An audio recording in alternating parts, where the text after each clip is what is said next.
So I love that we're talking about this, and processing is such a big part too for many, because they can't process the conversations. So they shut Right. down Yeah. and they can't keep the conversation going. Yeah. So what would you say the traditional parenting models and how that just doesn't work for individuals with neurodivergence? Yeah, I mean, I think there are a couple of different camps, right? There's the more behaviorist model where we're treating the external behaviors and we're focused on the way that dysregulation shows up. And for a lot of neurodivergent kids, it shows up in ways that may be seen as inappropriate. It might be really intense behavior. It might be, I'm thinking of, again, Dr. Ross Greene's book, The Explosive Child. I That love might be that a book. sign. Yeah, it's amazing. Game changer. And so that could be one way.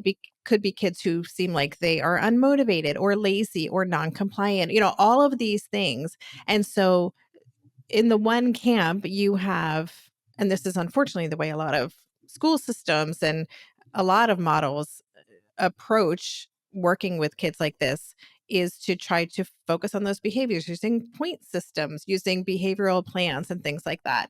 And then on the other side, what I believe for everyone I've talked with and what I've experienced, kind of the best practices, is focusing on getting curious about what the underlying issues are, paying attention to nervous system, what is going on with this kid. I'm a really big fan of Dr. Mona Delahooke's work, and she wrote a wonderful book called Brain Body Parenting, where she's kind of tying together polyvagal theory and what's happening with our kids' nervous systems.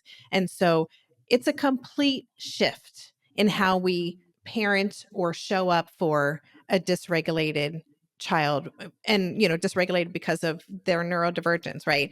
And it means really getting curious about what is going on with this kid's nervous system. What do they need to feel safe right now, and how can we support them in learning the skills or solving the problems that they are struggling with, so that they can feel more regulated, and then they'll be more open to learning and growing, right? So it's a big difference, and there's still a big chasm there.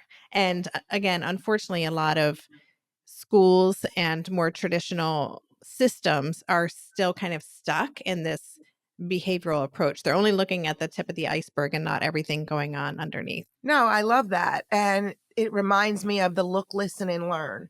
I tell parents, look, listen, and learn. When your child is dysregulated, when your child is really frustrated, and your child is like, just seems super uncomfortable, what is going on? What preceded that? Yeah. What are those symptoms? It's not just do this, give them a sticker chart.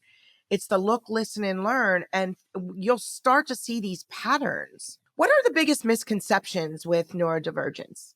I mean, I think because these kids are so complex and zigzagged, right? Their profile, they have this real vastly asynchronous development. So you might have kids who are like cognitively at this place, but social emotionally they're down here. And they just seem to fluctuate so much, and it can be really perplexing. So I think one of the biggest misconceptions is that our kids could do better, or they were able to do this last week, so this must be a choice, right? And so I think we tend to either, I'm thinking of the word adultizing.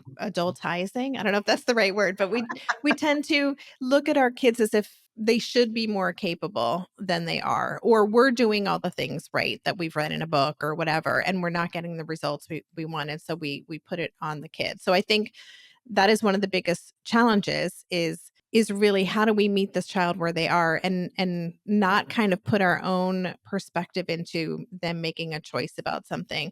And I don't know if this answers your question, because my brain is going in like three different directions, but I will just say that one of the biggest challenges for parents, and you probably see this in your community, is just the lack of understanding from other people who aren't raising kids like this. And so we can, as parents, really doubt ourselves. And when we doubt ourselves and we think we're not doing this right, we're failing as a parent, we might default to some of these more behaviorist approaches. And that can just escalate conflict and just kind of get us stuck in this cycle where everybody kind of feels bad, right? The family dynamic really starts to suffer from that.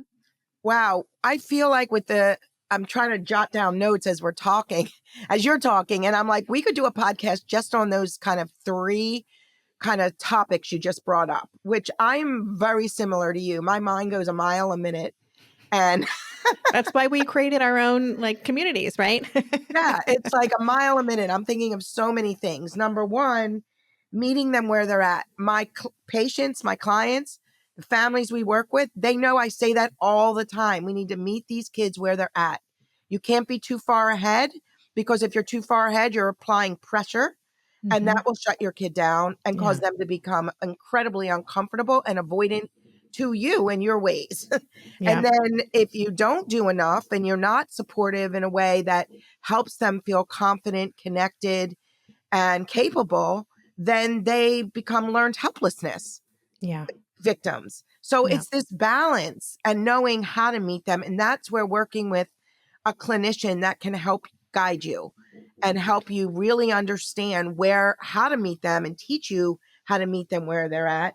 Number one. Number two, choice. Like, you're right. We hear so much. I have something called the Selective Mutism School Evaluation Form, and it's a form to collect data from teachers, academics, their social communication with peers, with teachers, small and large groups.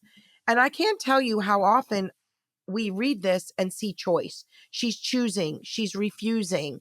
And even parents will sometimes say, my child is refusing to do this. They're choosing that. And it's really frustrating. So what you're projecting onto those children, right, Debbie, is your frustration 1,000%. with them. And how does they then how do these sensitive individuals interpret that? They go within themselves. They feel abandoned. They feel alone. They feel anxious. Yeah. Yeah. I mean, if you look at, the IEP language, it's all based on deficits. It's all based on, this kind of projection, as you said, about what a child should be able to do and what we think is appropriate for any situation, right? I'm thinking of Dr. Barry Prezant's work. He wrote this wonderful book called Uniquely Human, which is about autism. It was really one of the first books that I know of that really kind of changed the way we looked at autistic behavior as not something that's maladaptive or needs to be fixed, but rather this this stimming or whatever it is actually a self-regulation strategy that the autistic person is engaging in. And I think that we have to start like looking at again the underlying reasons why is this child doing this and how can we support them so they can not feel bad about themselves for being who they are while also helping them with agency feel better in their skin in their daily experience so that they can thrive, right? So that they don't have to mask or they don't have to feel like they're failing, right? And I just is it okay if I go back to something you said Yeah, no, earlier? no, no, for sure. Yeah, I was just thinking going back to that question, and you spoke to this a bit about what are some of the myths. I think one of the biggest myths is that we think even when we're on it and we understand what's going on with this child, we still feel like, okay, now I know what's going on. If I do X, Y, and Z, we can fix this problem or solve this problem. And we have a timeline in mind for when that's going to happen. Yeah. And we are sometimes kind of putting this arbitrary not arbitrary but this single approach on a unique individual. So just to reiterate what you said, showing up for the child that we have, parenting the child we have, continuing to lean in and getting curious about who they are, and always challenging our own agendas and expectations for what the timeline is and what it should look like and what the end goal is so important, especially as our kids get older. No, those are great, great points. I mean, thank you for elaborating on that.